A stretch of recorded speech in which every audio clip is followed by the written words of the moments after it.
Jonathan Sacerdoti is a journalist and broadcaster and campaigner against anti-Semitism and joins me now. Good to have you on, Jonathan. Your reaction to the BBC here. Morning. Morning, Nick. I'm sorry you and I only seem to get to talk at times like this. We will one day celebrate something. When Israel next wins the Eurovision Song Contest, I'm booking you. Excellent. I look forward to that. And in the meantime, let me give you what you asked for. Yes, sir. It's like the BBC's trolling Jews, I think, at this point. I mean, they could have chosen anyone for this role. It's a rotating job since the Angus Dayton thing all those years ago. And I think, they've had so much grief, justifiably and rightly, over their bias on this war.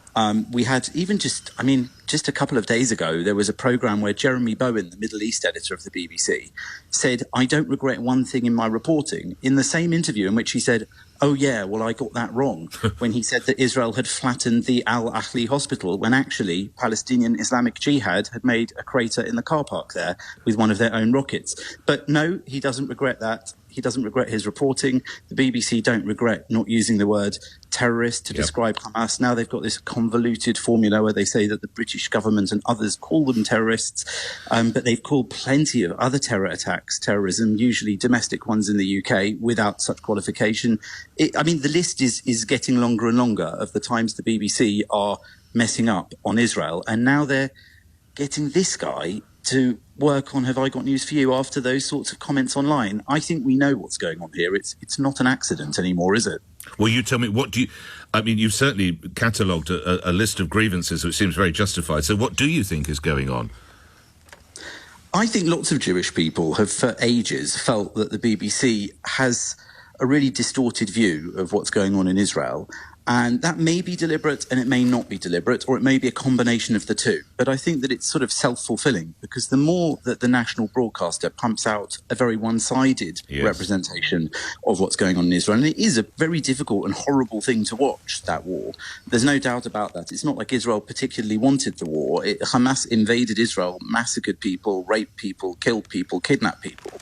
And as a result, we're seeing some of them, the youngest, the children, being given back now in these horrible exchanges where Israel gives up Palestinian prisoners who've been put in prison for actual stabbings and things like that.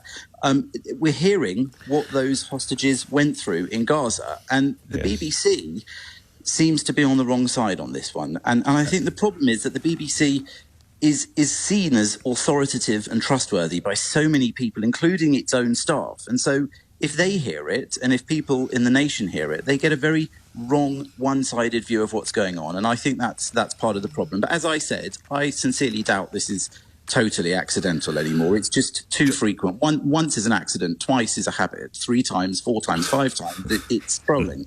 Lastly and briefly, the hugely successful demonstration on Sunday, it was reported that the BBC told Jewish staff they didn't think they should taper. Was that story ever found to be true or not true?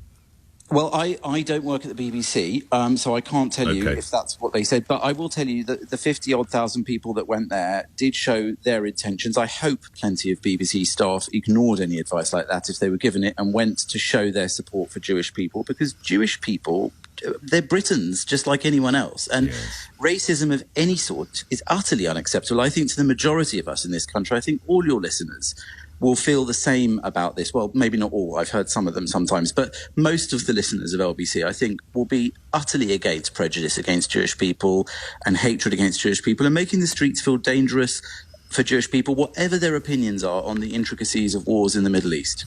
Jonathan, always good speaking with you. I look forward to a more positive moment that we can chat again. Jonathan Sacerdoti is journalist, broadcaster, campaigner against anti-Semitism.